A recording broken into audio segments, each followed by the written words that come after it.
Top quality और consistent performance के लिए सिर्फ सिल्वर पंप नाम याद रखना। ಕಳ್ಳರ ಹಾವಳಿಯನ್ನ ತಡೆಯೋದಕ್ಕೆ ವನಕ್ಕೆ ಓಬವ್ವನ ರೂಪ ತಾಳಿದ್ದಾರೆ ಮಹಿಳೆಯರು. ಕಳ್ಳರನ್ನ ಮಟ್ಟ ಹಾಕೋದಕ್ಕೆ ಮಹಿಳಾ ಟೀಮ್ ರೆಡಿಯಾಗಿದೆ.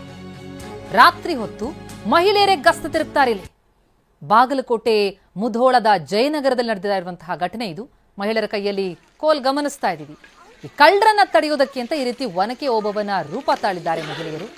ಪೊಲೀಸರಿಗೆ ಸ್ಥಳೀಯ ಮಹಿಳೆಯರಿಂದ ಈ ರೀತಿ ಸಹಕಾರ ಸಿಗ್ತಾ ಇದೆ. ಇತ್ತೀಚೆಗೆ ಮುಧೋಳದಲ್ಲಿ ಕಳ್ಳತನ ಕೇಸ್ಗಳು ವಿಪರೀತ ಹೆಚ್ಚಳ ಆಗ್ತಾ ಇದೆ. ಹೀಗಾಗಿ ಬೇಸತ್ತಂತಹ ಮಹಿಳೆಯರು ತಾವೇ ಗಸ್ತು ತಿರುಗೋದಕ್ಕೆ ಮುಂದಾಗಿದ್ದಾರೆ. ರಾತ್ರಿ ಮಹಿಳೆಯರ ಗಸ್ತು ನೋಡ್ತಾ ಇದ್ದೀವಿ. ಕಳ್ಳತನದ ಸಂಶಯದ ಮೇಲೆ ಇಬ್ಬರ ಮೇಲೆ ಹಲ್ಲೆ ಕೂಡ ಆಗಿದೆ. ಕಳ್ಳರು ಅಂತ ಶಂಕಿಸಿ ಸ್ಥಳೀಯರು ಥಳಿಸಿದ್ದಾರೆ ಕೆಲವರನ್ನ. ವಿಪರೀತ ಕಳ್ಳತನದ ಕೇಸುಗಳು ಜಾಸ್ತಿ ಆಗ್ತಾ ಇದೆ ಮುಧೋಳದಲ್ಲಿ. ಇಲ್ರಿ ಸಾಧ್ಯ